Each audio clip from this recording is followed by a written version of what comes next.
MP Anwarul Azim আনার মারা গেছেন নাকি বেঁচে আছেন? যে মাংসপিণ্ডটি উদ্ধার করা হয়েছিল কলকাতার সেই নিউ টাউনের বাসা থেকে, সেটি কার? আনোয়ারুল আজিম আনারের না অন্য কারো? তার ডিএনএ পরীক্ষা এখনও হয়নি।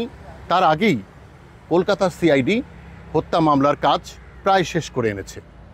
হত্যা মামলার তদন্তের প্রয়োজনে তারা বাংলাদেশের ডিবির কাছে প্রয়োজনীয় কাগজপত্র চেয়েছে, জানতে চেয়েছে যে সমস্ত আসামিকে বাংলাদেশে গ্রেপ্তার করে জিজ্ঞাসাবাদ করা হয়েছে তাদের অতীত এবং বর্তমান, তারা কি কর্ম করেন, তাদের অতীত বর্তমানের রেকর্ডটা কেমন, ভালো না মন্দ, মন্দ হলে কতটুকু মন্দ, তারা আদালতে যে স্বীকারোক্তি দিয়েছে তার বিবরণ, পুলিশের কাছে যে স্বীকারোক্তি দিয়েছে তার বিবরণ।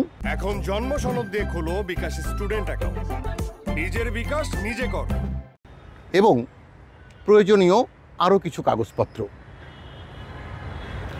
এনসিবির মাধ্যমে সেই কাগজ এসে পৌঁছাচ্ছে ডিবির কাছে। ডিবির যে তদন্তকারী কর্মকর্তারা আছেন তারা যেটুকু ডিসক্লোজ করা সম্ভব এই মামলার তদন্ত কাজে সেটুকু কলকাতার সিআইডির কাছে হস্তান্তর করবেন, এমনটাই কথা হয়েছে। এদিকে ঢাকার গোয়েন্দারা বলছেন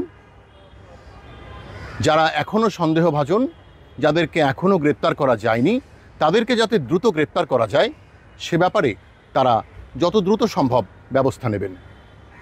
ঢাকার মিন্টু রোড ডিবি কার্যালয় থেকে এনামুল কবির রূপম, চ্যানেল আই।